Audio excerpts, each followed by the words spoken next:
So right mga Kuragon, bali ngayong araw na to mag-tiles na tayo dito sa may flooring. Ito na yung tiles natin. So gagamitin natin na tiles 80 by 80. Ito yung gusto ni Kuya Jeffrey, may-ari ng bahay. 80 by 80 yung gagamitin natin tiles. Kulay white siya. So syempre, granite na kasi yan, kaya gagamit tayo ng Redifix. Yan, gumamit tayo ng Redifix. So ito Redifix na to, nanghalo to dito sa sa may tubig. Pagkatapos ihalo sa may simento, tapos at tiles adhesive. So ang inahalo natin na simento tapos tile adhesive. Hindi na tayo gagamit ng binistay na dry pack kasi granite na kasi yung tiles natin. Baka mahirap naman magkaroon ng impact pag alam mo na, kasi granite na yun eh. Kailangan na matibay yung pagka So ayan yung kulay nung so ginagawa ko, puno dito sa kalahati ng ng sting. Tapos ilalagay natin dito isang box, puno rin ng tubig.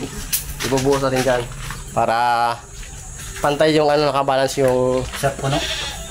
Yung Redifix tapos yung tubig para kapit na kapit. Part 22. So dahil part 22 na tayo at 11,000 followers tayo sa ating Facebook at 16,000 subscriber na tayo sa ating YouTube channel. So ito na, magbibigay na naman tayo ng tips o kaalaman dito sa ating ginagawa sa bungalow house. At dahil nagugustuhan nyo ito ang ating mga pinapakita, syempre wag natin patagalin pa. So dito naghahalo pala yung ating helper, samantalang tayo abalang-abala tayo sa pag-layout ng ating tilesan. Tulad ng sinabi ko, 80 by 80 yung ikabit natin na tiles. Di ba ang laki?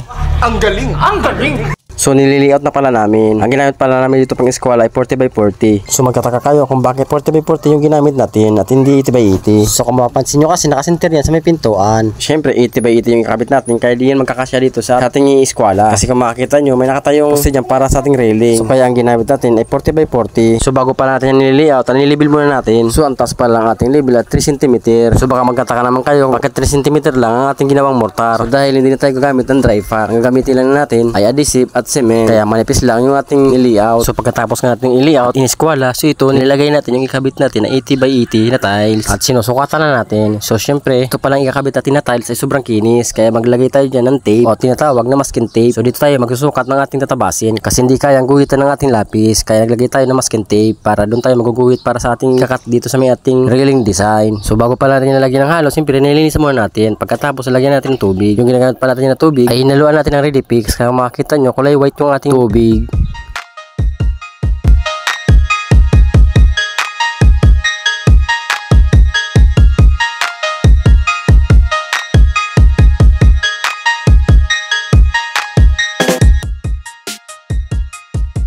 So pagkatapos pa natin basahin para kumalat yung ating tubig, so nilagyan natin yung pinanghalong adhesive at cement.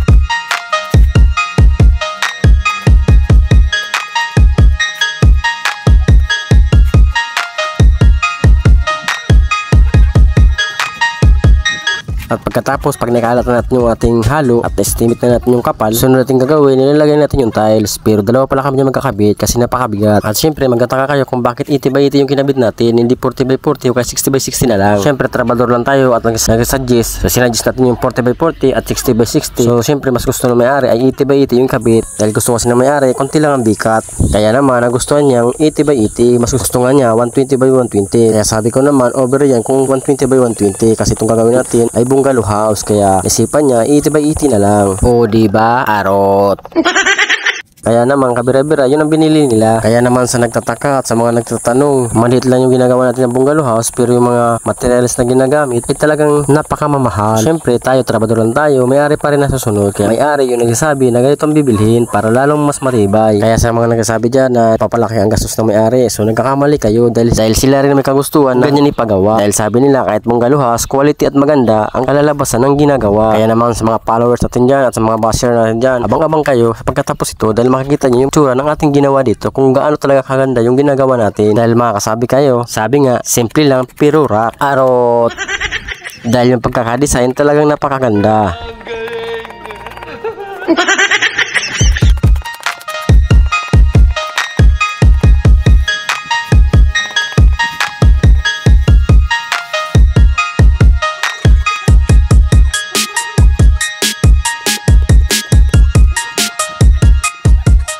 dito pala sa part na to, napag-isipan namin na mag-iwalay na kami ng aking pinsan na tinatawag yung palpak at hindi marunong magsukat. Charot. Mga bobo! Mga bobo! Dahil sa umpisa, tinutulungan pa namin ni Kabit yung 80x80 dahil akala namin napakabigat. So nung nakapana namin yung kagaanan, tig-isa na kaming tiglalatagan. So dahil sinabihan kami na palpak at hindi marunong magsukat ng ating mga basher, abang-abangan yung gagawin kong video dahil babasahin natin sa inyo ang nakapalaman sa loob ng metros. Kung ano ba mga numbers at ano mga nakapalaman sa metros, mapa centimeter man yan o inches o millimeter, babasahin natin yan sa inyo. Dahil nung nag-viral yung video natin, may nagsabi na hindi daw tayo marunong magsukat. Sana all laging skilled at nagiging forma na hindi marunong magsukat. Aro. Ang galing! Ang galing!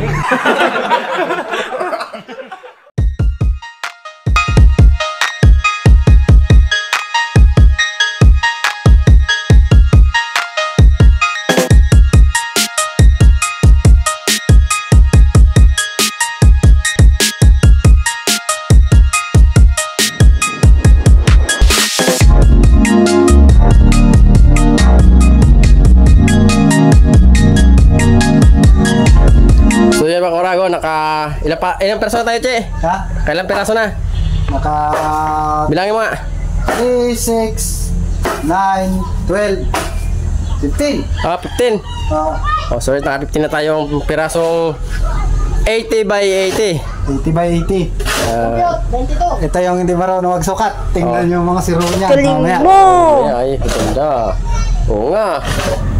Galing ah. Oh, yung mga siro dito. Yan, mga wala lang yan. Walang sukat-sukat. Kasi di mo marunong magsukat to eh. Saka yung mga dugtungan niya, yan oh. Yan oh. Hindi mo marunong mag ano to, trabaho. Puro lang to tsamba-tsamba. Sa mga haters namin dyan, salamat. Mga tsamba-tsamba lang yan. Lagyan nyo pa, ramihan nyo pa. Ramihan ang siraan nyo pa. Ayan naman, hindi naman ito marunong mag-halo. Pinahalo na si Jean. Ha? Sirain mo pa ako.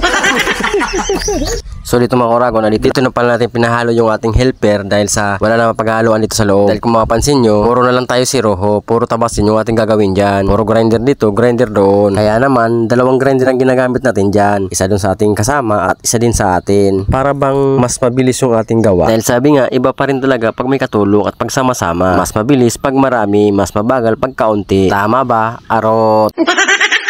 So dito nga, ganun parang ginagawa natin. Bago natin natlagan ng tiles, bago natin natlagan ng halo, binubuhusan natin ng Redifex na may halong tubig. So hindi pala nakakaalam ng Redifex, pinangahalo natin yan sa ating tubig para bukod sa kapit na kapit na yung ating tiles, pag ginalawan pa ng Redifex, lalong kakapit siya ng gusto. Kaya naman nakakita nyo yung ating nilatlagan, talagang namumuti talaga dahil sa ating Redifex.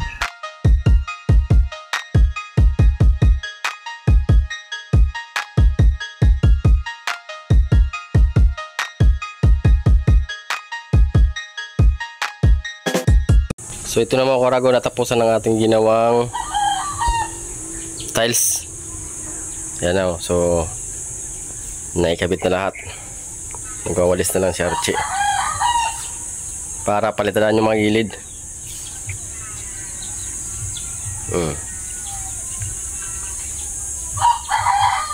Okay.